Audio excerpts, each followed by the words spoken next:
मित्रों, हम गीता का उपदेश हम लोग सुने।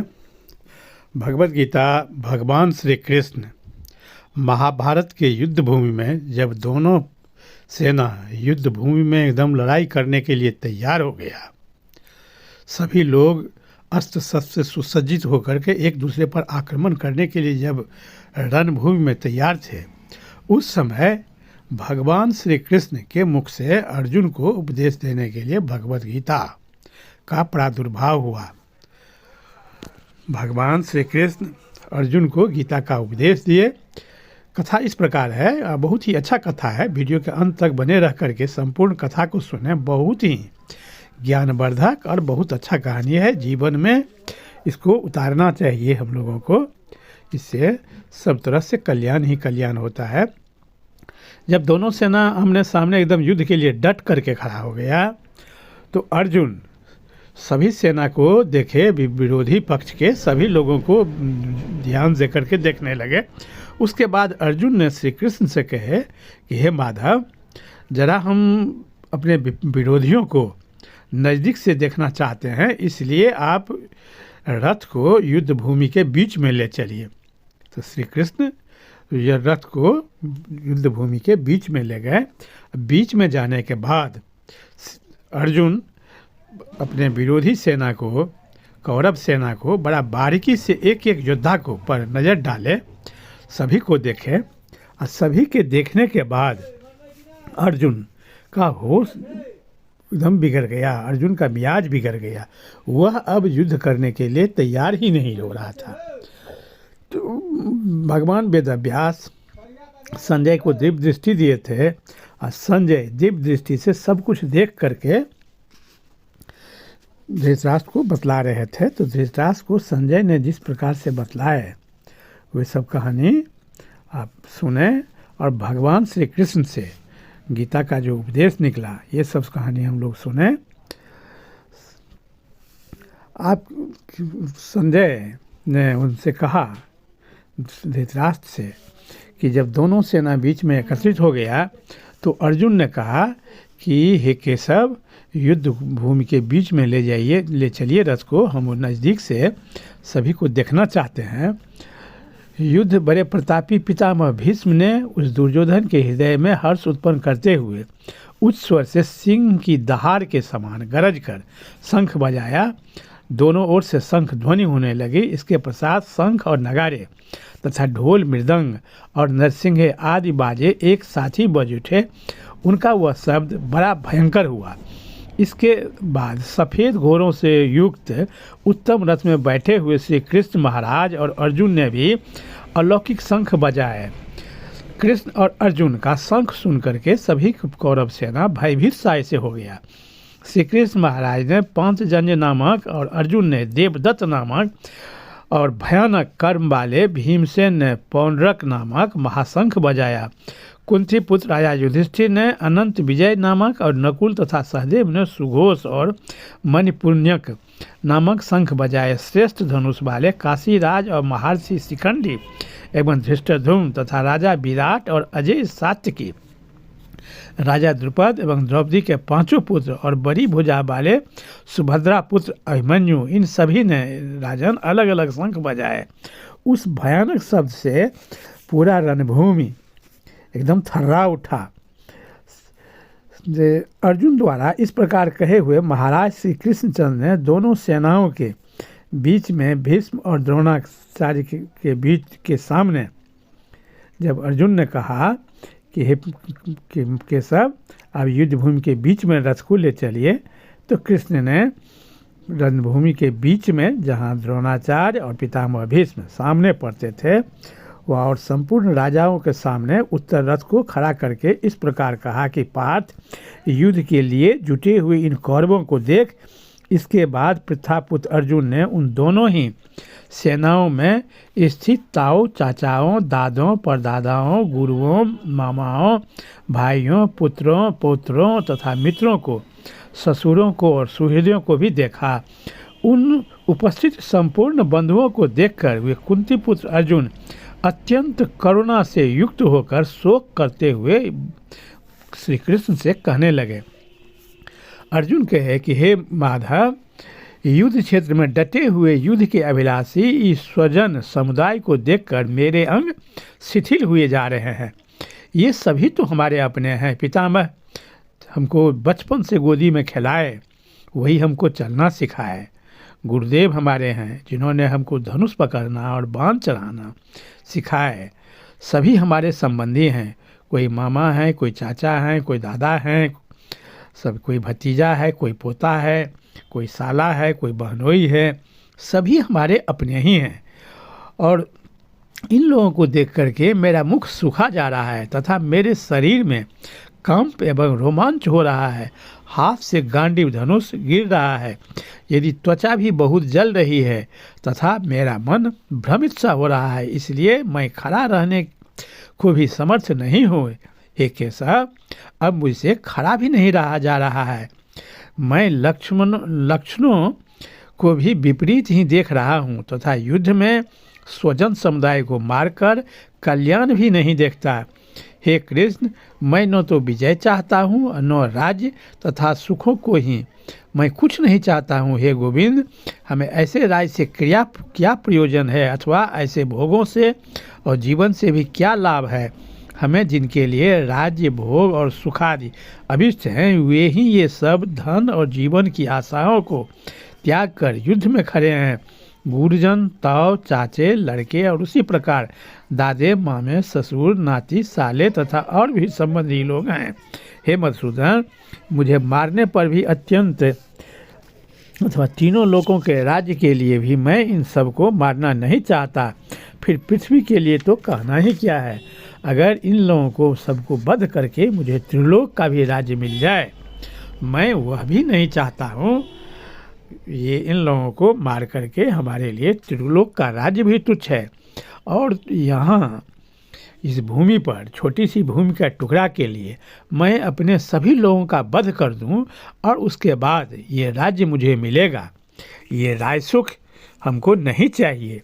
हमारा अंग शिथिल हो जा रहा है, हमारे हाथ से गांडीव छूट रहा है, हम कुछ नहीं कर सकते हैं, हमको खड़ा नहीं हो पा रहे हैं। हे केशव, इस स्थिति में हम अपने लोगों को वध नहीं करना चाहता हूँ। इस कीमत पर हमको राज्य नहीं चाहिए। धृतराष्ट्र के पुत्रों को मारकर हमें क्या प्रसन्नता होगी। इन आताताइयों को मारकर तो हमें पाप ही लगेगा। अतएव हे माधव, अपने ही बांधव धृतराष्ट्र के पुत्रों को मारने के लिए हम योग्य नहीं हैं, क्योंकि अपने ही कुटुंब को मारकर हम कैसे सुखी होंगे। जब हमारे परिवार का सभी हमारे संबंधी, हमारे पितामह, सभी हमारे गुरुजन सभी जब मर ही जाएंगे तो राज्य लेकर के हमको क्या सुख मिलेगा। ऐसा राज्य हमको नहीं चाहिए। हमको तो वह राज्य भी कंटक ही लगेगा। यद्यपि लोभ से भ्रष्ट चित्त हुए ये लोग कुल के नाश से उत्पन्न दोष को और मित्रों से विरोध करने में पाप को नहीं देखते, तो भी हे जनार्दन, कुल के नाश से उत्पन्न दोष को जानने वाले हम लोगों को इस पाप से हटने के लिए क्यों नहीं विचार करना चाहिए। कुल के नाश से सनातन कुल धर्म नष्ट हो जाते हैं। धर्म के नाश हो जाने पर संपूर्ण कुल को पाप भी बहुत दबा देता है। हे कृष्ण, पाप के अधिक बढ़ जाने से कुल की स्त्रियां अत्यंत दूषित हो जाती हैं और वर्ण संकर संतान उत्पन्न होगा। स्त्रियों के अत्यंत दूषित हो जाने पर वर्ण संकर उत्पन्न होता है। अब वर्ण संकर कुल घातियों को और कुल को नरक में ले जाने के लिए ही होता है। लुप्त हुई पिंड और जल की क्रिया वाले अर्थात श्राद्ध और तर्पण से वंचित इनके पितरलोक भी अधोगति को प्राप्त होते हैं। इन वर्ण संकर कारक दोषों से कुलघातियों के सनातन कुल धर्म और जाति धर्म नष्ट हो जाते हैं। हे जनार्दन, जिनका कुल धर्म नष्ट हो गया है, ऐसे मनुष्यों का अनिश्चित काल तक नरक में वास होता ही है। ऐसा हम सुनते आए हैं। हाँ, हमको अत्यंत शोक हो रहा है। हम लोग बुद्धिमान होकर भी महान पाप करने को तैयार हो गए हैं, जो राज्य और सुख के लोभ से अपने स्वजनों को मारने के लिए उद्यत हैं। उससे तो यदि मुझ शस्त्र रहित एवं सामना न करने वाले को शस्त्र हाथ में लिए हुए धृतराष्ट्र के पुत्र रण में मार डालें तो वह मरना भी मेरे लिए अधिक कल्याणकारक होगा। इस सब तरह का बात अर्जुन के मुख से निकल रहा था। अर्जुन बड़ा हतोत्साहित होकर के भगवान श्री कृष्ण से ये बात कह रहे थे कि हे भगवान, अब मैं किसी भी स्थिति में युद्ध करने के लिए तैयार नहीं हूँ। अगर युद्ध हम करते हैं तो सभी को हम मार देंगे और सभी अगर मर जाएंगे, हमारे कोई परिवार में जिंदा ही नहीं रहेंगे। तो ऐसा राज्य लेकर के हम क्या करेंगे? सारी विधवाएं रोती रहेंगी, चिल्लाती रहेंगी और एक भी पुरुष नहीं बचेगा। ऐसी स्थिति में विधवा लोग भ्रष्ट हो जाएंगे और वर्ण संकर संतान उत्पन्न होगा, उससे हमारा वंश ही ध्वस्त हो जाएगा। तो हम इस तरह का युद्ध कैसे कर सकते हैं हे केशव? अब मुझे युद्ध करने में कोई रुचि नहीं रहा और मैं इससे तो अच्छा यही मानता हूँ कि भिक्षाटन करके ज़िंदगी बिता लूँ। यही अच्छा है कि इतने लाश के ढेर पर हम अगर अपने राजमहल खड़ा करेंगे, वह मुझे अब कतई पसंद नहीं है। अब मैं युद्ध नहीं कर सकता, हमारा अंग शिथिल हो गया, हम भिक्षाटन करके ही गुजारा कर लेंगे। अर्जुन के मुख से इतना निराशापूर्ण बात सुन करके भगवान श्री कृष्ण चुपचाप सुनते रहे और उसके बाद कहने लगे, हे अर्जुन, तुम नहीं कुछ जानते हो। तुम अगर नहीं युद्ध करोगे तो इसका परिणाम तुम नहीं जानते हो। ये सभी लोग तुमको और तुम्हारे भाइयों को, तुम्हारे परिवार को, सबको मार डालेंगे। कई बार इन लोगों ने तुम लोगों को मारने का प्रयास किया, उस समय ये अपना नहीं थे, और कई बार तुम लोगों को विभिन्न तरह से प्रताड़ित किया है। क्या द्रुत कीड़ा में इतना पाप करके तुम लोगों को इतना सताया है? 12 वर्ष तुम लोग वन वन भटकते रहे। 1 साल तुम लोगों ने विराट राज के यहाँ नौकर के रूप में ज़िंदगी बिताया। कितना अपमानित होकर के ये सब दिन तुम भूल गए। ये किसका दिया हुआ था?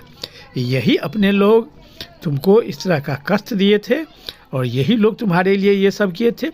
तुम वह दिन भूल गए जब यही सभी लोग, जिनको आज तुम गुरुजन कह रहे हो, पितामह कह रहे हो और गुरु द्रोण कह रहे हो, गुरु कृपाचार्य कह रहे हो, ये सभी लोग जूट किरदार में उपस्थित थे और वहाँ द्रौपदी को बेनग्न किया जा रहा था।